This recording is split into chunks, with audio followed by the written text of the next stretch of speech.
Good morning, everyone. Thanks for joining me here on the WITN First Alert Desk at 8 a.m. I'm Gigi Barnett. Hope you're all having a wonderful Tuesday morning. I know it's really cold out there, so if you haven't gone outside yet, if you're still on a little bit of a delay for work or school, it's pretty frigid out there. So you want to layer up. You want to have all of your necessary, your gloves, your hat, your scarf, everything you need to go in. And it sounds like you're going to need those for the next couple of days as well. We'll just be stuck in these freezing temperatures for a while. Jim's going to talk about the extended cold snap that we're seeing here in Eastern Carolina, as well as a potential for another storm this weekend. This one could be including some snow in it. Jim's going to talk about all of the potentials there, what we're looking at currently. But before we dive into the rest of the forecast, we do have a story off of the coast in Carteret County.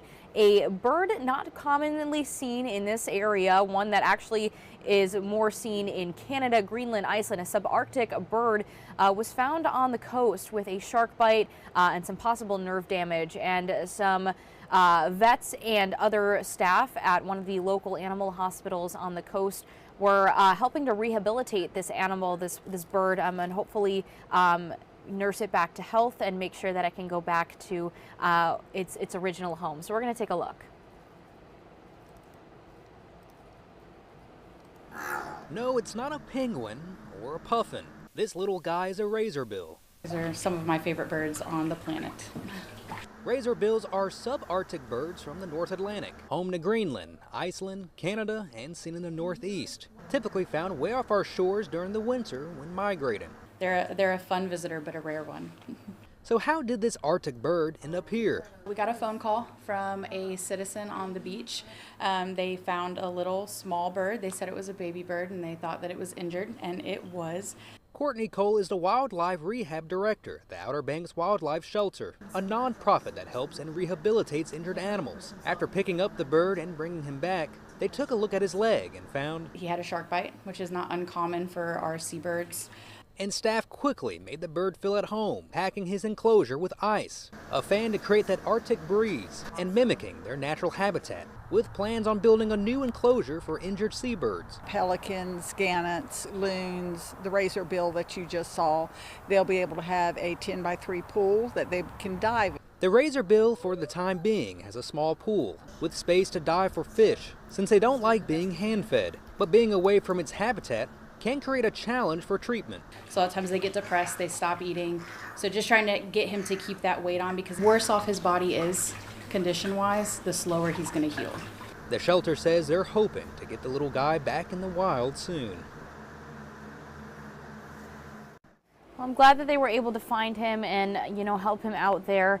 It's crazy to see just how it came all the way down to the North Carolina coast. I know that they tend to migrate over here, but especially on the coastline, and I'm glad that people were out there to help him out. Yeah, when I first saw Razorbill, I was like, oh, yeah. You hear many stories about them. Right. But we do have great resources both on the Outer Banks and the Crystal Coast to help the waterfowl and different sea life, the turtles as well.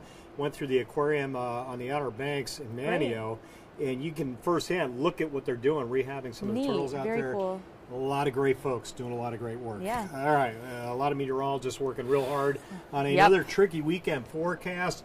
Outside of the weekend weather, the story is the bitter cold that's going to be hanging around. Let's get right into the weather graphics. We'll switch over to that source right there. Yep. Greenville at 21 on the thermometer right now. And again, the winds, not a lot, but there's enough to occasionally dip the wind chill to that kind of number. Feels like 13. New Bern, air temp 20. Blue skies, frigid air temps, 20 in Washington. Again, the wind comes up a little, about 15-ish on a wind chill. 10, Morehead City.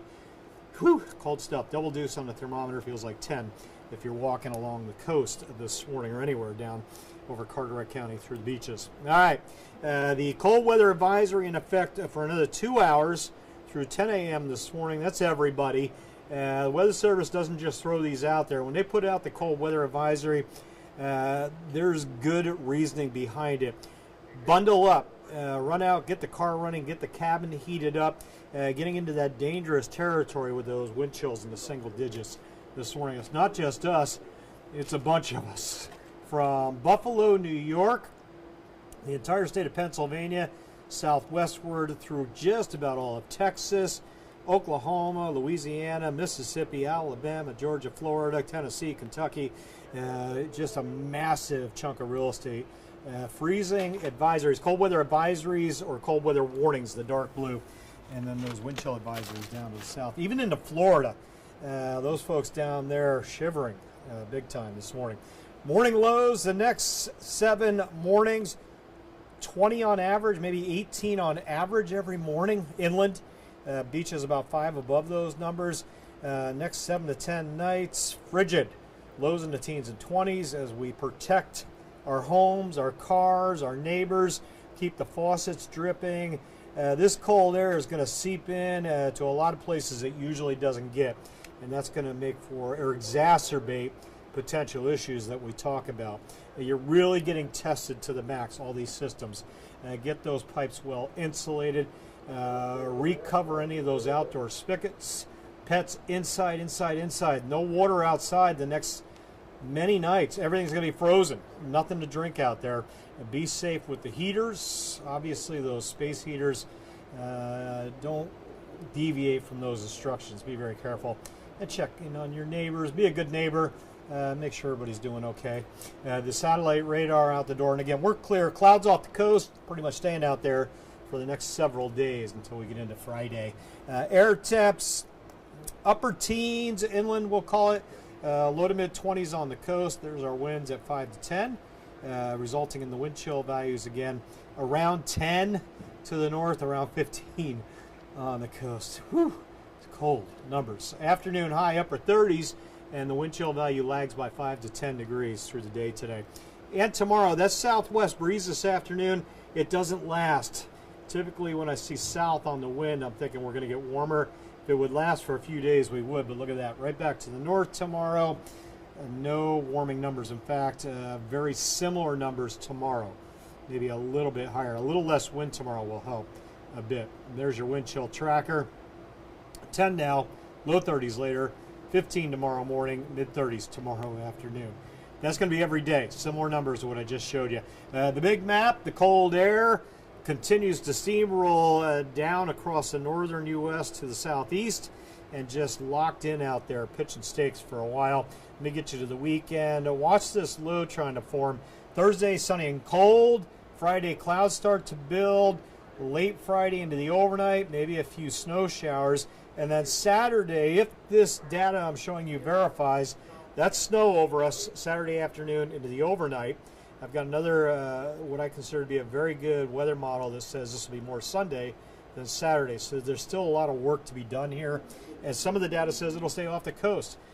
Keeping an eye, fine-tuning the forecast. I know one thing, the air is much colder with this one, and that means if we do get it, it'll be primarily snow this time. We're not dealing with the freezing rain, the sleet, the ice, and all that. Snow, and cold winds I should have put on there as well. Accumulations certainly possible if things continue to look like they're going to come together. And again, we're not calling it a done deal yet, but leaning towards that possibility. Cold 8-day, folks. Bitter cold 8-day. Upper 30s for highs, mid to upper 30s, and then the lows around 20 every night. And again, the weekend, we're not locking in on anything yet. I highly advise you don't get fixated on a certain detail and lock in on it. Going to be shifting on the timing, shifting on the potential impacts. If we get real lucky, the storm gets a little further off the coast and keeps the bulk of that precip out there. But right now, the trend is more towards the coast over the weekend. Okay, got it. Well, thank you for all of those updates, Sure. Jim. And thank you all for joining us this morning. Just also want to say good morning to Kim and Bay down in our Facebook comments. Thanks so much for tuning in. Hope you all have a wonderful Tuesday. Please stay warm out there, layer up, bundle up. It's really chilly out there. Yeah, I wish I could say I see the end of it, but I don't Yeah. for a while. All right, well, have a good one, everyone. Take care. This hour of the WITN First Alert Desk is sponsored by Toyota of Goldsboro.